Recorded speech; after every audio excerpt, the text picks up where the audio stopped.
My friend loves these Hallmark movies, so I was egged on by his enthusiasm and I ended up watching this Winter Castle one. It's the kind of corny love story you'd expect to see. The girl hasn't found romance until she goes to her sister's wedding that's being held in this ice hotel, where she meets a single father who's the best man. They dig each other, but does his heart belong to someone else? It's all so complicated. Will her wishes come true? Blah, blah, blah, blah, blah. Two together? Are we No, we're not together. Together. I mean, he's the best man and I'm the best maid of female. honor, and that's... It's cornball tripe, but I was struck by the ice hotel and kept comparing it to Die Another Days. This one looked much neater. No big ice swan beds, but they did have a slide in it. That could have made for a cool scene, with Bond and Jinx having to slide down an ice slide, shooting at Mr. Kill. I still can't believe we have another year to wait for the next Bond flick. Anyone else think this has gotten a bit crazy? For those old enough to remember a time when we could count on seeing 007 every 2 or 3 years, today, this wait of almost 5 years for the next one feels absurd. So here we are. Another year will pass with no James Bond movie. Folks have been asking when I'm going to do a Spectre project. My plan was to wait to see what follows Spectre before I delve deep into it. I figured it would be a more interesting perspective to see how they're going to follow it up before doing an exhaustive examination on it. See if they were going to continue with some of the story elements and characters. Wait to see how they were going to get out of the messy corner they painted themselves in with it. Were other Bond relatives going to pop up in this next one? Or were they just going to start from scratch with Bond 25? It was up in the air for a while whether Craig was even coming back. So before looking at Spectre, I wanted to wait and see how it fell within the whole grand scheme of the Craig reconstruction. Who knew we'd have to wait 5 years until they got around to following it up? Crazy. I start to think back to 2005, when Daniel Craig was first cast, Casino Royale hitting, and how promising this run of Bond movies were looking. I think most people were feeling pretty optimistic, except for blonde haters. Things have really gone off the rails. Some of the problems have been out of Eon's hands. You had a writer's strike and studio bankruptcy. That stalled things out. But there's plenty of blame to put on them for some of what's happened. Yeah, Craig might be the longest running Bond actor at 13 years. But with only 5 movies in his 007 career, I mean, what's there to crow about? This run of the series is looking like the most haphazard of them all. Excuse the expression. They really don't seem to have any clear idea of what they wanted to do, and every time out, it feels like they're just grasping at any new idea they can come up with. There doesn't seem like there's any grand plan in place, and they're just making it up as they go. It's become very sloppy. And with all these long delays between every other Bond movie, it's really getting frustrating to see. With all the problems and creative differences and rumors that have befallen 007 in the last few years, it's starting to end up as the more interesting things to talk about in regards to James Bond. It's the behind-the-scenes drama that has happened rather than the cinematic adventures he's been going on that is more interesting to talk about. So about a year from now, fans will all be preparing for Bond 25. Of course, there will be the endless rumors and speculation throughout the year leading up to it. We'll have seen a big press conference. That should be coming up soon. That will most likely not tell us anything other than to reveal the title, show us the cast, and see everyone say they're real excited about making this movie. Later we'll get the trailer and start to get a better idea of what will be going down. So Craig is coming back, and supposedly this will indeed be his swan song. After Bond 25 finally comes out, then folks can really kick into high gear with the who will be the next James Bond parlor game. That's been going on constantly anyway. But once Craig actually officially steps down, then it will make the guessing game a bit more worthwhile, rather than it being all silly rumors and clickbait articles. The amount of noise that has come out regarding Bond 25 is overwhelming. She's going to be the villainess, he's going to be the villain, or maybe he will. Bond is going to be killed off. Jeffrey Wright might be Felix again. Idris Elba, he's going to be singing the theme song. That's my own rumor. I'm hoping that will take off. Production was supposed to start in March, but I saw one rumor that the start of filming is getting pushed back a bit into April. No idea if that's true or not. The movie's scheduled release date still hasn't changed though. It's still Valentine's Day 2020. It's kind of odd they're choosing Valentine's Day weekend to release it. There's that long permeating view that January and February is a dead zone for movies. That's Hollywood's dumping ground of films that they have little faith in. But then in more recent years, popular movies have killed that way of thinking. Somehow Hollywood learned, hey, folks go to the movies all year long. What a shock. We don't have to cram all our big movies into July. That's brilliant. So it's going to be a 007 Valentine's Day weekend. Forget the flowers and chocolates. I'm going to take my harem to see Bond 25. I remember the last Valentine's Day released movie I saw. I'd rather watch more Hallmark movies than sit through that again. Cary Fukunaga? I'm not sure how to pronounce it. He's been announced as Bond 25's new director. This coming after Danny Boyle jetted over the gig due to creative differences. And then John Hodge departed soon after him. There have been plenty of rumors as to why exactly Boyle left. He was mad at not being allowed to cast his choice for the Bond villain. Issues with the script that it was going to be a remake of Majesty's and You Only Live Twice. But Babs and Dan thought it was too radical an idea. They wanted to kill Bond off. Babs wanted an open ending so they could entice Craig to come back. They held a crisis meeting to determine whether they should delay the movie or not. Who knows? It just goes on and on and on. I mean, there's no shortage of scenarios. I have a feeling all this behind-the-scenes drama could very well be more entertaining and compelling than any Bond movie they can come up with at this point.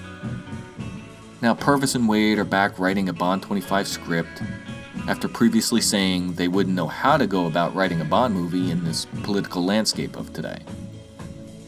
So now I guess the script will be a concoction of elements from Boyle and Hodge's script, an earlier treatment they submitted, and some new stuff that Purvis and Wade come up with, I guess.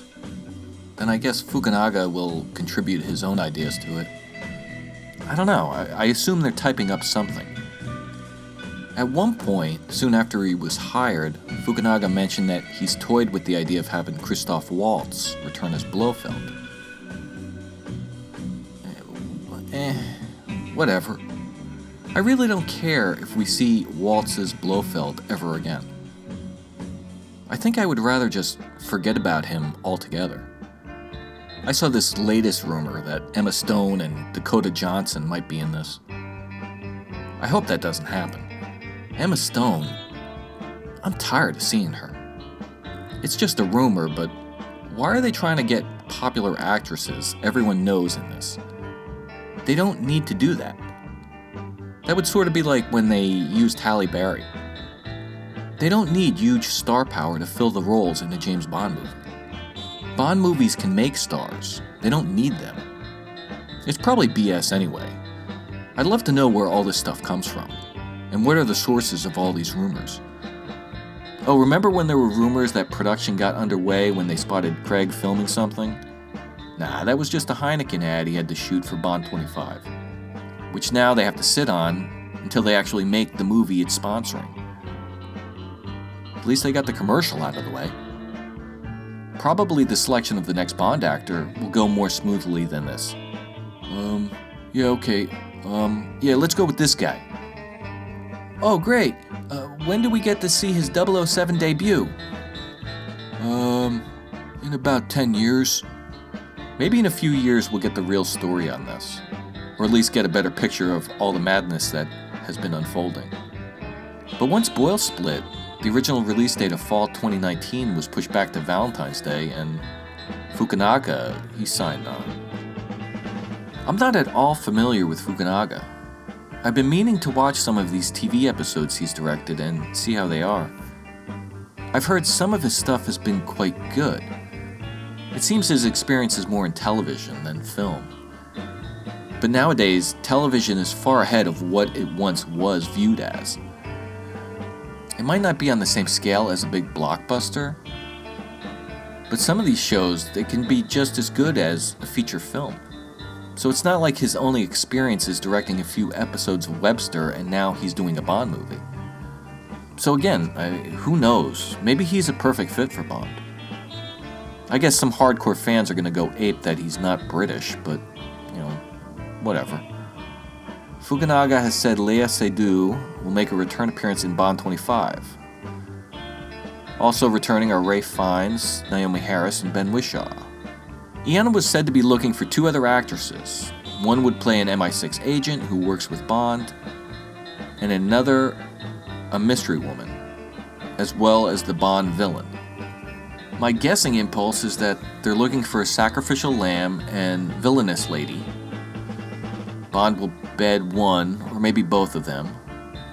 One rumor floating around is that Rami Malek is being considered for the Bond villain. I mean, that's rumor. Nothing confirmed on that. You are going to be the villain in the next James Bond movie. True or false? Wow. I have no idea. No, that was... You've that's not online? spoken to anyone? Yeah, that's online. Yeah, on the internet. On the they internet? put it on the internet, yeah. Yeah, who knows about that? So you can just chuck that onto the pile for now. I mean, there's no surprise that Fiennes, Whishaw, and Harris are coming back. It would have been a surprise if they weren't going to be in this. I mean, they signed up for these roles, so now we expect to see them every time out. I'm wondering to what degree they're going to be in it, though. It's starting to seem like it's not enough for M, Moneypenny, and Q to have their brief scenes and be done. Based on Spectre, it didn't seem like it was enough for them to be used as small supporting characters in their one-and-done scenes like the characters had been used in all the other films. They're becoming more like co-stars with Craig. I'm curious to see if that continues. Honestly, I'm not too keen on seeing them every time out all embroiled in Bond's adventure, or having their own storylines going on. I know some fans have dubbed them the Scooby Gang. I mean, unless they're given something worthwhile to do, I'd prefer to see them in their old, traditional one-and-done scenes. Flirt with Moneypenny in the office, get your mission from M, make wisecracks to Q as he hands you your equipment.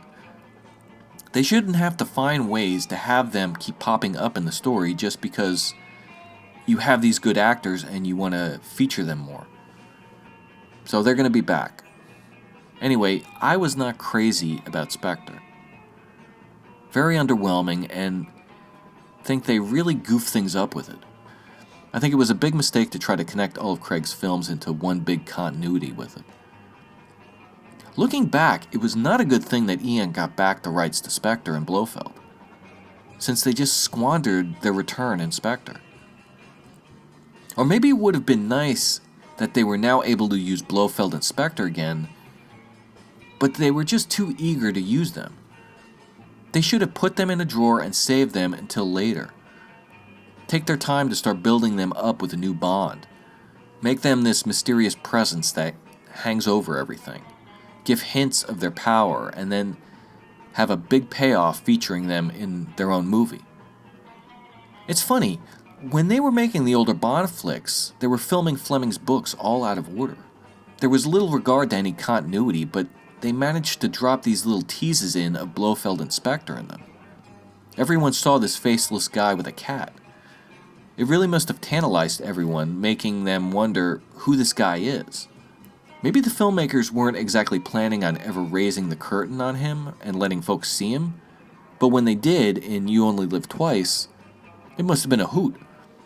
I can imagine that was a big exciting thing to finally see who this guy was and what he was all about. Eon really screwed it up this time around. And they could have done something like that again, planning it out better, if they weren't so anxious to just use Spectre and Blofeld as soon as they could. This was like when Eon finally got the rights to film Casino Royale.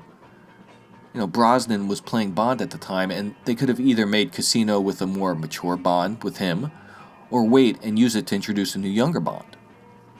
We all know what they did. They didn't jump the gun with it. They waited on it, made it Craig's debut. It was a big hit.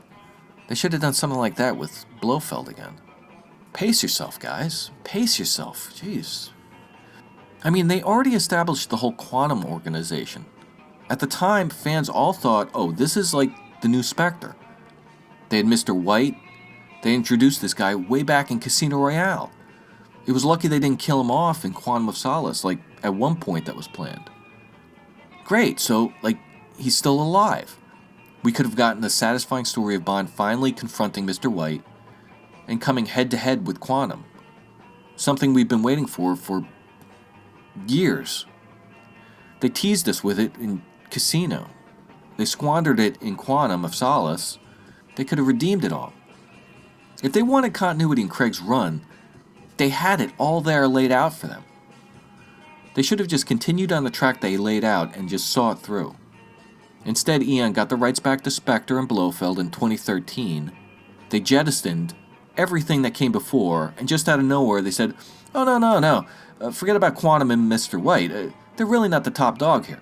It's really Spectre and Blofeld, guys. I mean, they ended up wasting the return of them. It wasn't worth it. It was not a satisfying reveal that Blofeld was somehow responsible for everything that came before. Didn't wrap up anything. The whole Blofeld as Bond's half-brother was just plain stupid. And Madeline Swan was one of the most underwhelming Bond girls Craig has been saddled with. She wasn't as bad as Camille, but, nowhere close to Vesper. I guess her being Mr. White's daughter was meant to add some significance to her. It didn't. Yeah, they do that. It's that affection by association thing they do with characters sometimes. They think by simply giving a character in a sequel some kind of connection to a character we already like or are intrigued by, that will bleed over to this new character, regardless of how poorly or blandly written they are. Make them their kid or some kind of relation to them. The audience will love them because of that. It was like that new Halloween flick. Just because these two are Laurie Strode's daughter and granddaughter does not make me automatically like them. Give me some other reason to care about them other than who they're related to. They were a waste of time. I was hoping Michael was going to kill both of them. Bond and Madeline, they had zero chemistry. She was not interesting. I didn't buy their little love story. Bond driving off with her into the sunset felt very forced and artificial. I suppose that ending would have been okay had she just been more of a traditional Bond girl. But now we definitely know she's coming back in Bond 25. So she has now been christened Special. Maybe if she was just a one-and-done Bond girl, and it was meant to be a standard Bond ending, but with her return in Bond 25, they're going to try to add more significance to her, which I just don't buy. Out of all the Bond girls who could have returned in a follow-up movie, we're going to get to see Madeline again? She's the one? Can't you think of another Bond girl you would rather have seen make an encore appearance over Madeline? Sorry, this is turning into a Spectre rant. So I'm not very interested in seeing her return. I would have been more excited to hear Jeffrey Wright or Dave Bautista were coming back. So far I haven't heard anything about either of them.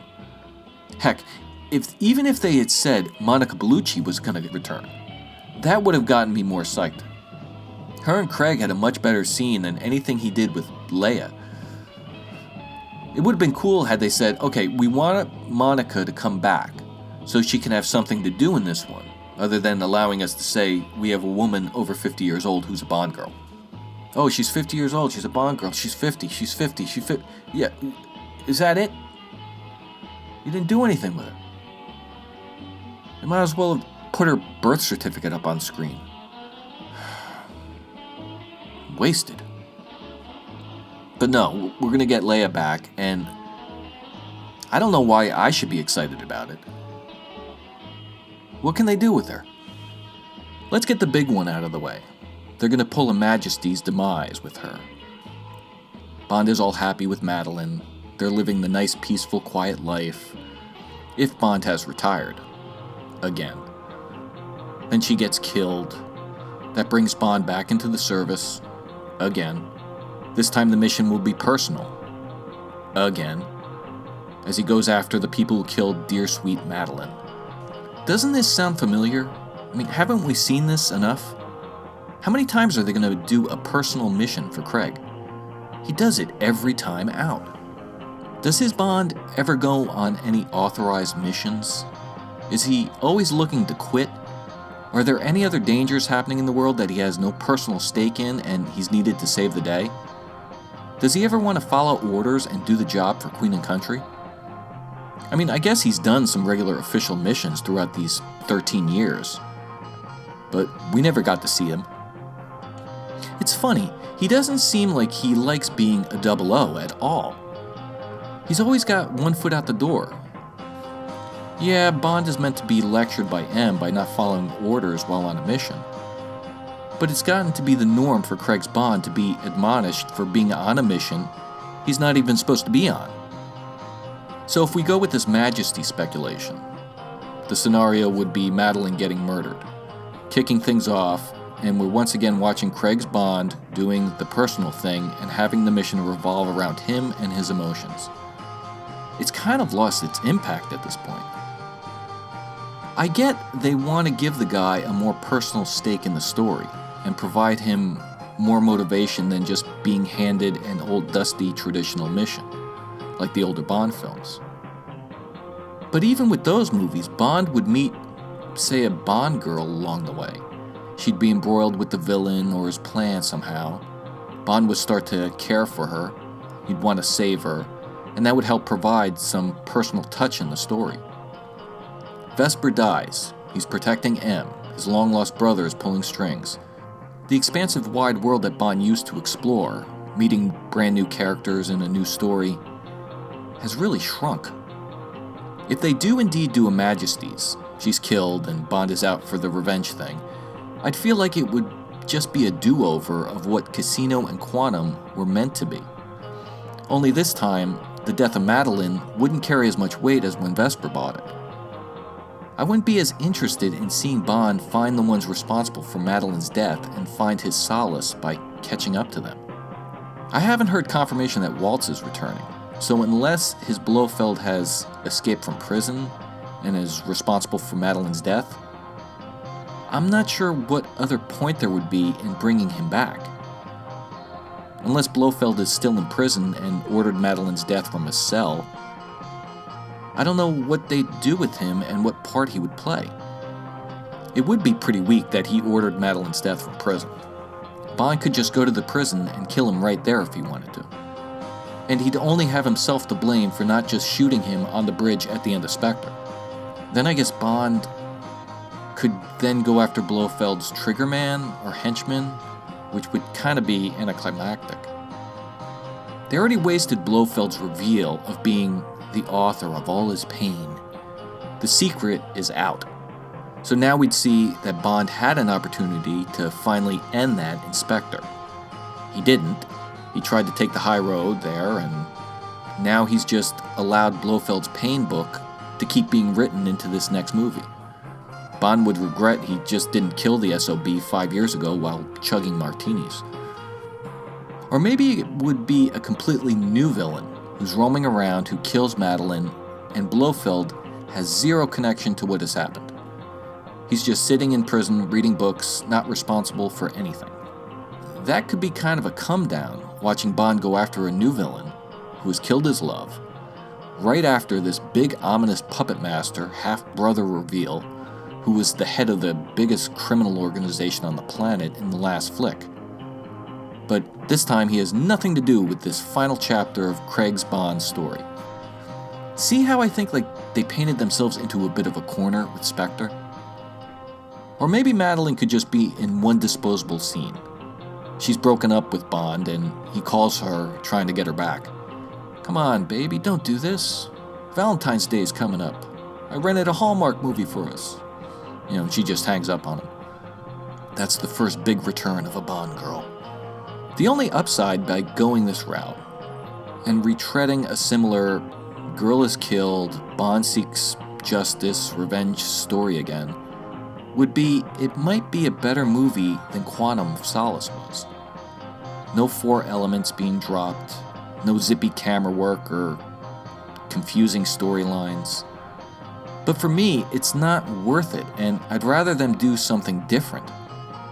Something new for Craig's last hurrah. It's kind of a shame that this continuity in movies have become such a rage. All this expanded universe, crossovers, strict sequel continuity. I would be perfectly fine if they kept Bond just a standalone series of movies. Unless they're gonna actually plan out a big story over the course of a couple of flicks, which we know they haven't done. I don't care what they try to say. It is a follow-on from Casino Royale. And it takes us to the conclusion, an emotional conclusion, but also well on the way to finding out who the bad guys are. And I always loved Blofeld. Yeah, no. Because there was a nice touch to Blofeld. Yeah.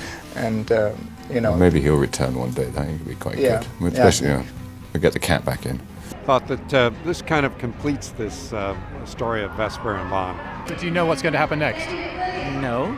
It's its own story. It doesn't connect with the last two movies. It feels like a defined trilogy almost, like the Daniel Craig threesome.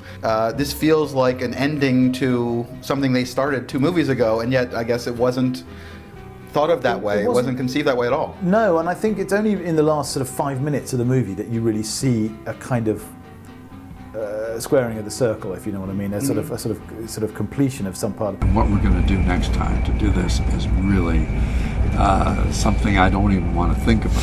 That we continue Bond's emotional journey that we picked up and we started in Skyfall.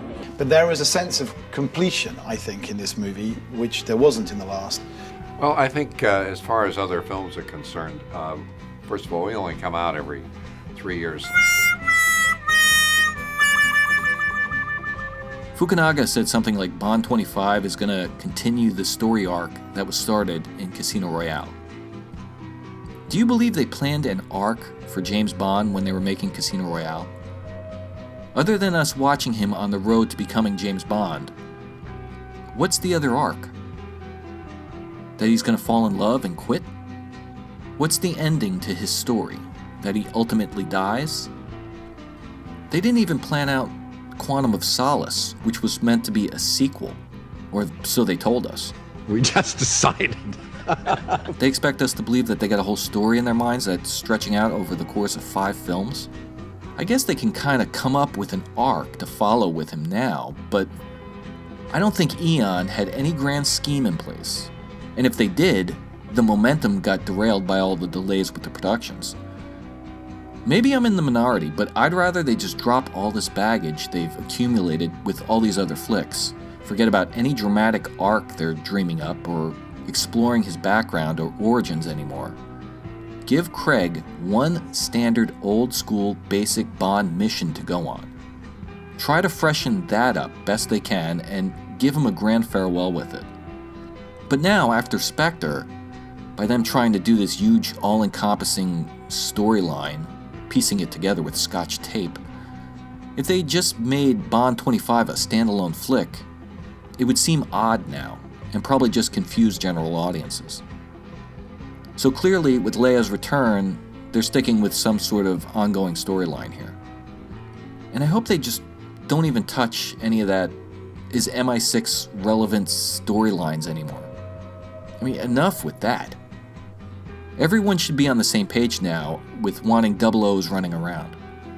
We know it's needed. We don't need to see M again running around mustering up a defense for it. Just leave him in his office. Okay, so why else would they bring Leia back? Let's see. She could be given just a shorter, less important role and not become an all-important sacrificial lamb. Say she's now working at MI6, giving psych evaluations to agents. Like those word tests. We learn her and Bond ended their relationship, which would allow him to go off onto his new adventure and shag new birds without any remorse or guilt.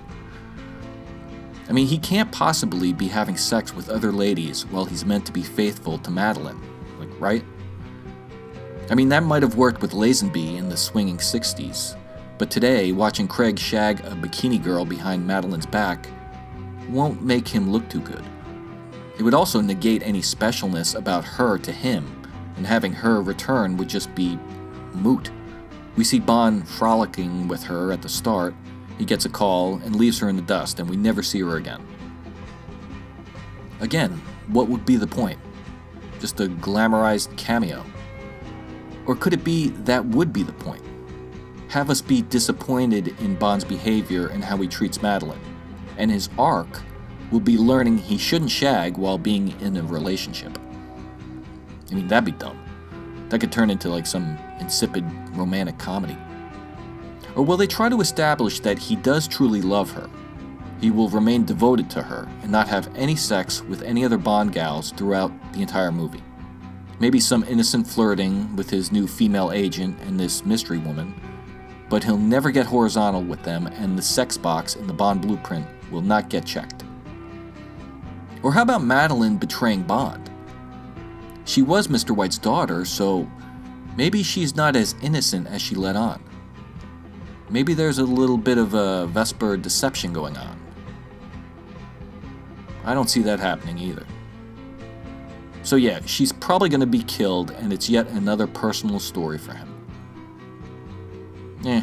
We'll see how it goes.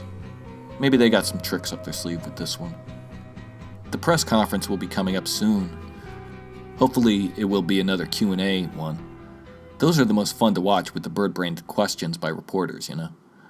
Everyone putting on their best faces trying to answer them. Hey, what happened with Danny Boyle, Babs? Oh, it was just creative differences in scheduling.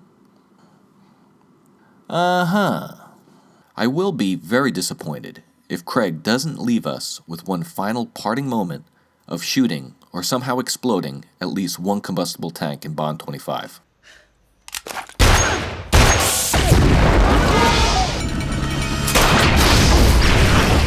It should be required they include that signature move of his. I'm going to be watching for it. Every year the hotel is built from scratch. Well, snow and ice, really.